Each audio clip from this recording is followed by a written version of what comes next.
welcome back. It's Maxine, your spiritual astrologer, and today I want to talk a bit about just kind of riffing on this whole idea of more negative, doomy astrology. I just want to give you some reassurance there, really, because as someone who is an astrologer, I've been practicing this for a long time now, many years, and I tend to have a more empowering, more positive approach to astrology. And if you have ever read anything about your birth chart placements, or maybe a transit coming up, or something about astrology that has made you feel fearful or anxious or worried in some way, I just want to remind you that that is either one of two options. One is just not true and someone's just fear-mongering, or to get views, to get, you to pay them, shady things happening. Or two, sometimes they're just showing half of the picture through their kind of pessimistic lens. So what I mean by that, let's say that we're talking about, I was just talking with someone about this today, but if you have, for example, Saturn in your 7th house, that does not mean that you're doomed in love. It doesn't mean that love is going to be difficult or marriages are going to be hard. No, that does not have to mean that. That is a possibility with Saturn in the 7th house, because Saturn can show us where we have challenges, hardships of some sort, or blocks in some way. But another possibility to that same archetype, that same energetic imprint expression, can be that you're a late bloomer. It can mean that when it comes to marriage, you might get married later in life, or perhaps you marry someone who's older, or someone who is more serious, or you take relationships more seriously. So there's so many different possibilities there that are not just jumping to something really doomy and fearful and scary. And it's so often the case that a lot of people jump to conclusions, and I think sometimes it's an honest mistake where the person just doesn't know. Maybe they heard something and they jump to conclusions that Saturn's bad. Saturn is not bad, just like all of the planets are neither good or bad. All of the placements in your chart, they're really neutral. It's what you do with that energy, because your birth chart is all about potential, and that energy is there. It's going to manifest one way or another, positive or negative, if you want to say it that way. But how that manifests, it's varied. It can show up differently throughout your life. Any given day, it might show up differently, just how you might wake up on the wrong side of the bed one day. And, it's really important to see that that energy, though, will manifest in one way or another. So how do you want to work with that? How are you going to siphon that energy? How are you going to have that manifest in your life? You actually do have free will. And when it comes to astrology, whenever you hear something that's just really negative, or this will happen no matter what, run. Run the other direction, because there is a more positive interpretation too. And that's where I think it's really important, just when you're learning astrology, to always kind of keep a little bit of that observer mentality, where you kind of take a step back, you get some perspective, you don't just absorb whatever you hear, but you really think about, like, even getting to know the person or the astrologer who you're hearing this from. Do you see that person as someone you'd want to be friends with? Would you like to have the relationships they have, or the life that they have, or that kind of thing? Because it's all about how you interpret someone's chart. Like, as an astrologer, I'm interpreting it through my own lens of how I see life.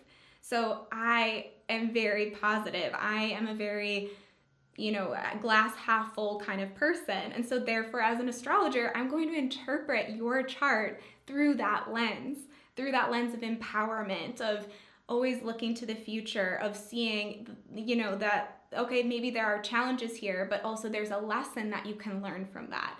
And it's really important to see, what is it that you want? How do you want to see your life? How do you want to live your life? And making sure that you are listening to or following astrologers, or learning from astrologers who you have that same, just kind of are on the same page there, because you want to make sure that you are not being fearful, essentially, whenever you're learning astrology. And that's not to say that everything is going to be great all the time. And it is important to understand how something in your birth chart might manifest in a less favorable way or something that's less preferred that you might not like.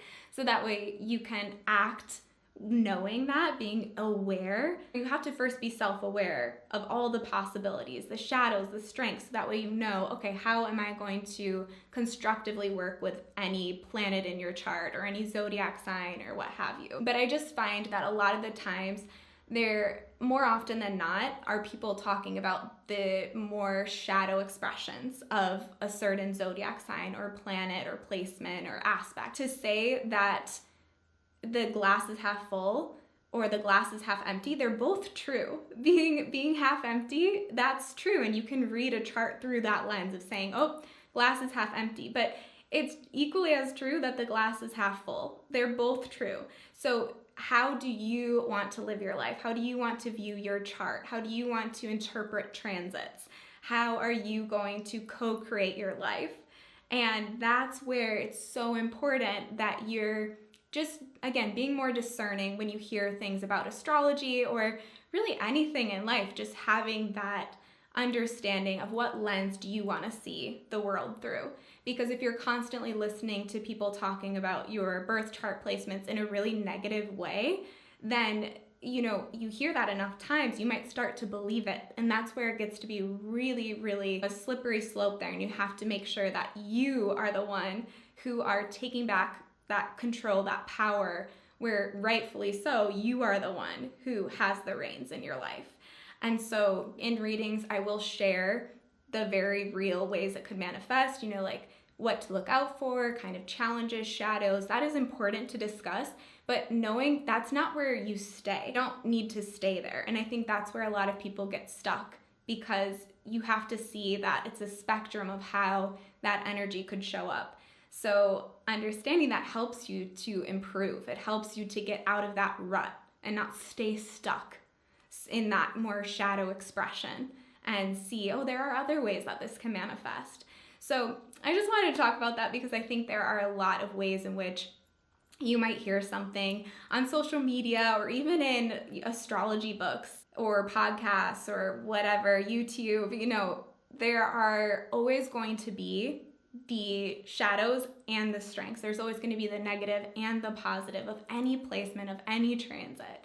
And that's why it's so important to just make sure that when you hear something really doomy sounding, really negative, you don't immediately absorb that and get fearful, but you kind of hold on a minute. Okay, let me think about this.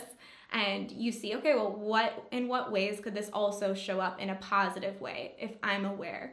If I work with this in a constructive manner. And that's not to just put rose-tinted glasses and say everything's gonna be great all the time, but it helps you to understand that you do have more power than you've been led to believe. You do have the ability to change your life, always. You can always improve. You can always find the light at the end of the tunnel. There's always a way to change your life, and it's never too late. So understanding that that's the way that you can work with astrology too. Doesn't have to be all doomy and gloomy. So I hope this was helpful.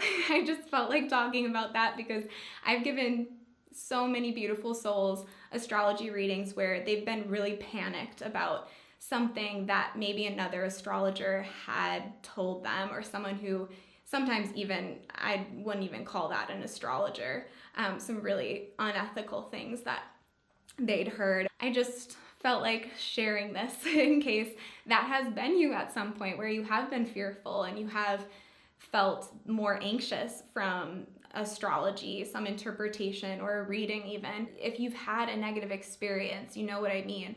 I just want you to know and be reassured if that's you, if you've been told that you're doomed in some area of life, that just you never can change something, that is so false. That is not real astrology. That is not the full picture. You can always change your life at any moment. It's never too late. You can manifest something new there. You can create something new there. So working with your birth chart, with your transits from a more holistic perspective of seeing not just the bad, not just the good, but understanding the spectrum that's there of all the different ways that this could manifest and working with that.